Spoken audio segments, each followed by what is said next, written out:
안녕하세요. 캔들피그의 이런저런 시간입니다. 미중 패권 전쟁이 점점 온도가 뜨거워지고 있는데요. 이전에 무역 중심, 관세 중심으로 중국에 대응했던 트럼프 정권보다 이번 바이든 정부는 더 넓은 영역에서 더 적극적으로 행동 중심으로 중국 견제에 판을 깔고 있는 모습을 보여주고 있습니다. 하지만 반면에 미중 대립이 훨씬 심각한 방향으로 가고 있음에도 대중들이 과거 관세 전쟁할 때보다는 관심이 없는 것도 사실이죠. 미중 패권 전쟁을 다루다 보면 미중이 대립하는 속에서 한국은 어떤 포지션을 취해야 하는가에 대한 이야기가 빠지지 않는데요. 댓글을 보면 크게 두 부류의 댓글로 나뉘는 것 같습니다. 기본적으로 중국 편에 서야 된다는 의견은 거의 없다고 봐도 무방하고요. 확실한 미국 편에 서야 한다는 의견하고 어디의 편을 노골적으로 들어서는 안 된다는 두 가지 의견이 있죠. 사실 어느 편에 서면 더 곤란한 일들이 벌어질 수 있다고 하는 의견 중에 자주 이야기하는 게 중국도 신뢰하기 어려운 나라지만 미국 역시도 그렇게 믿을 만한 나라가 아니라는 겁니다. 부정할 수 없는 게 사실 지난 몇 년 미국 정부가 국제 외교 무대에서 전통적인 동맹 세력을 어떻게 대했으며 기존에 서로 약속한 협정들을 독단적으로 얼마나 쉽게 뒤집어 버렸는지 생각을 해보면 쉽게 알 수 있는데요. 군사적 동맹국가를 상대로 해서 미국에게 군사적 서비스를 받는 국가라고 하면서 서비스에 대한 값을 제대로 치르라고 하기도 했고 명분이 어떻든 간에 그동안 서로 어떤 과정을 통해서 협약을 했든지 그런 건 중요하지 않았습니다. 그냥 돈이라는 절대적인 가치를 기준으로 미국은 언제든지 돌변해버리는 장사치의 모습을 보이기도 했는데요. 마치 대기업과 협력업체의 관계에서 필요할 때는 동반성장이니 파트너니 외치면서 자기 울타리 안에 잡아두다가 상황이 조금만 달라지면 돌변해서 말도 안 되게 납품 단가 후려치고 갑질하는 질 나쁜 기업하고 비슷한 행동을 보이기도 했죠. 어느 편에 서서는 안 된다고 말하는 사람들의 주장을 보면 몇 년간 이런 모습을 보인 미국인데 미국이 패권전쟁을 이유로 자기 편에 서라고 실컷 동맹들 모아놓고 나중에는 은근히 발 뺄지도 모르고 혹은 적당히 중국하고 타협한 수준에서 패권 구도를 끌고 갈 가능성도 없다고는 할 수 없는데요. 그렇게 됐을 때 기껏 미국 라인을 확실히 탔던 동맹국들이 붕 떠버리는 그런 상황이 생기겠죠. 중국은 중국대로 내 뒤통수 쳤지 하면서 미국 라인 탄 나라한테 어떤 형태로든 보복할 거고 미국은 못 본 척 혹은 말로만 그러지 마라 하면서 어물쩍 넘어갈 수도 있습니다. 지금 누구 편에 서서는 안 된다는 측의 입장에서 보면 처음부터 확실하게 미국 편에 서야 된다고 하는 사람들의 말이 순진한 사람들이 말하는 것처럼 보일 수도 있을 겁니다. 자, 이렇게 말하니까 이 사람이 반미주의자인가 생각하는 분도 일부 있을 것 같은데요. 꾸준히 영상 봐주시던 분들은 제 주장이 어떤지 잘 아실 겁니다. 제가 국제 관련 주제를 할 때마다 개인적으로 답답한 부분은 물론 국내 정치도 마찬가지지만 무슨 말만 하면 극단적으로 구분지어서 낙인 찍어버린다는 겁니다. 미국의 정책으로 인해 우리가 피해보는 부분이나 미국 사회가 가진 모순에 대해서 이야기하면 미국을 깠다고 반미 성향이라고 하고 중국이 패권국에 도전하려고 체계적으로 준비하는 거 보면 결코 호락호락한 나라가 아니라는 말에 친중이니 뭐니 낙인 찍어버립니다. 또 어떤 때는 미국 중심 동맹의 중요성에 대해서 이야기를 하면 마치 미국이 뭔 짓을 해도 미국이 옳고 미국을 찬양하는 미국봉 물든 사람 취급을 하기도 하는데요. 물론 일부의 이야기이긴 한데요. 이분법으로 볼 수 없는 주제를 이분법으로 보게 되면 물론 처음 받아들일 때야 쉬울 수는 있지만 정보의 양이 많아질수록 정보가 상관관계를 못 가지고 제각각 놀게 됩니다. 당연히 이분법으로 볼 수 있는 상황이 아닌데 이분법의 잣대를 들이대니까 정보들이 뭔가 앞뒤가 안 맞는 상황이 발생하는 거죠.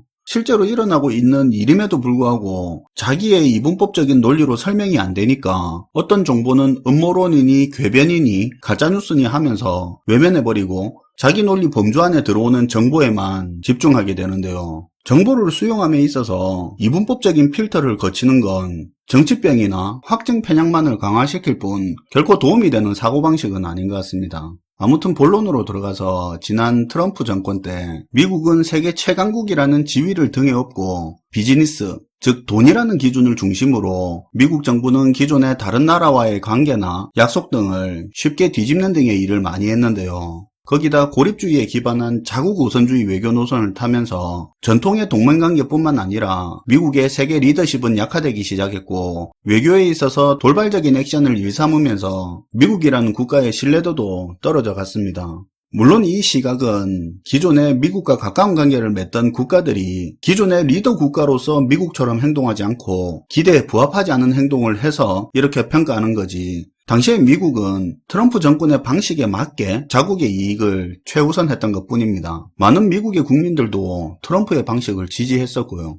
어쨌든 지난 몇 년간 한국뿐만 아니라 미국의 동맹국, 우호국들은 고립주의, 자국우선주의 정책을 펼치는 미국에 서운함을 가진 채로 미국 정부의 비위를 맞추고 지내다가 코로나 이후로 서로 더 단절된 상황으로 갔는데요. 그런데 미국 바이든 새 정부에 들어서는 고립주의를 벗어나서 동맹들과 함께 중국을 견제하자고 하고 있습니다. 그러면서 미국 라인에 확실히 서주기를 요구하고 있는 거죠. 기존의 동맹국, 우호국 입장에서 보면 좀 열받는 상황일 수도 있는데요. 지금까지 자국 우선주의라고 하면서 돈 쪽으로 조금만 피해가 있으면 중국뿐만 아니라 동맹국까지 같이 두들기다가 이제 와서는 중국 견제해야 되니까 우리 편에 서라, 이제 본격적인 싸움 할 거니까 중국 시장 반 포기하고 미국 편에 오라는 건데요. 동맹을 규합하기 위해서 인권 같은 명분부터 이제는 백신이나 백신 기술까지 동원해서 미국 편에 확실히 선 나라, 아닌 나라 구분하는데 외교 전략화하고 있습니다.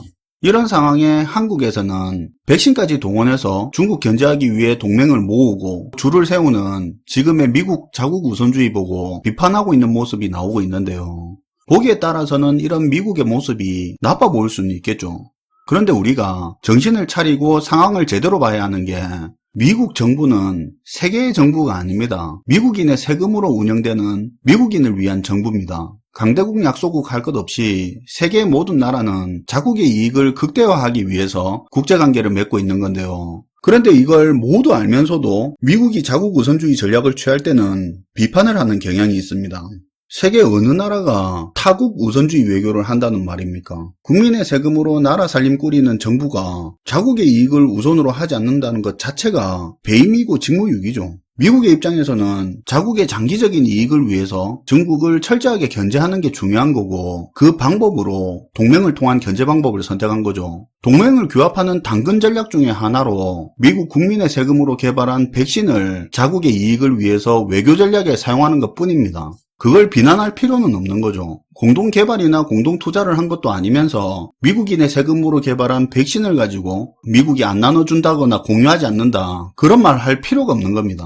원한다면 그냥 미국 조건에 맞춰주면 되는 거고, 싫으면 마는 거죠. 중국 등지게 될까봐 미국 편 들어주는 건 싫고, 그러면서 미국 백신 안 나눠준다고 비판하는 것 자체가 어불성설이죠. 사실 트럼프 정권부터 자국 우선주의라는 말이 많이 나왔는데, 따지고 보면 미국은 언제나 자국을 우선으로 하는 외교를 했었습니다. 방법이 달랐을 뿐이죠. 이해를 편하게 하려고 예를 하나 생각해 봤는데요. 도박을 하는 하우스가 하나 있다고 칩시다. 미국은 하우스를 운영하면서 자국의 이익을 취하는데요. 압도적인 자금력과 군사력, 기축통화를 가지고 있으니까 미국이 하우스를 운영할 수 있는 거지, 다른 나라는 하고 싶어도 할 수가 없는 거죠. 미국은 하우스를 운영하면서 자리세도 받고 돈도 빌려주고 기타 서비스를 제공하면서 돈을 벌어갑니다. 하우스가 잘 운영되고 그걸로 돈을 벌기 위해서는 게임하다 난리치는 사람도 정리를 한 번씩 해줘야 되고, 트릭 같은 손장난을 치는 사람을 걸러내고 공정한 게임이 되게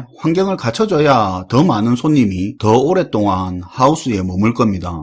따지고 보면 그동안 미국이 세계의 경찰인이 하는 그런 별명이 붙었던 게 하우스를 운영하면서 해야 할 일을 했기 때문에 그럴 수도 있는데요. 자유무역로에 긴장 조성하는 국가를 관리한다든지 각 분쟁 지역에 개입을 한 것도 그런 이유죠. 물론 항상 결과가 좋았던 건 아니지만 미국이 착해서가 아니라 이 하우스 관리를 잘하고 손님들에게 신뢰를 줘야 돈이 되니까 그 역할을 충실히 한 겁니다.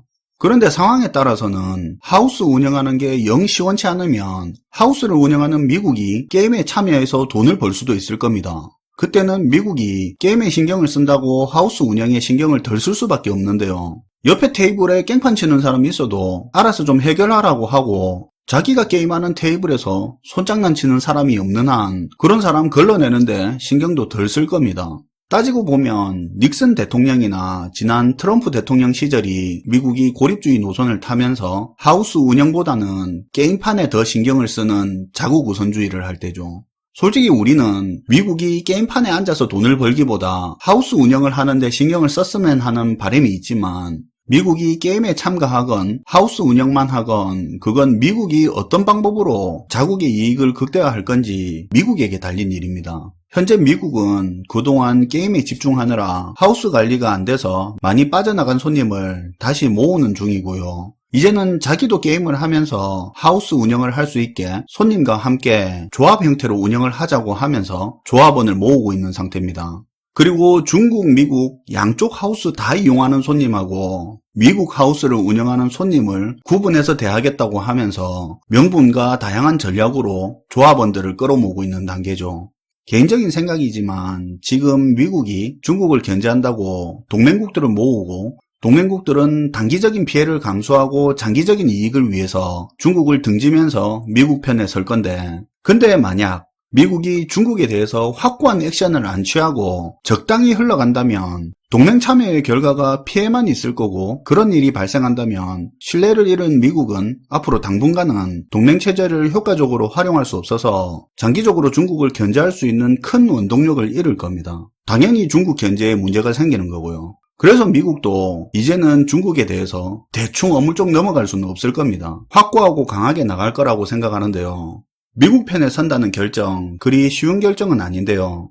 다만 미국이 주도하는 기술 동맹에서 반도체 산업 강국인 한국이 차지하는 비중이 큽니다. 적에게 넘어가면 안 되는, 꼭 내 편이어야만 하는 그런 존재인데요.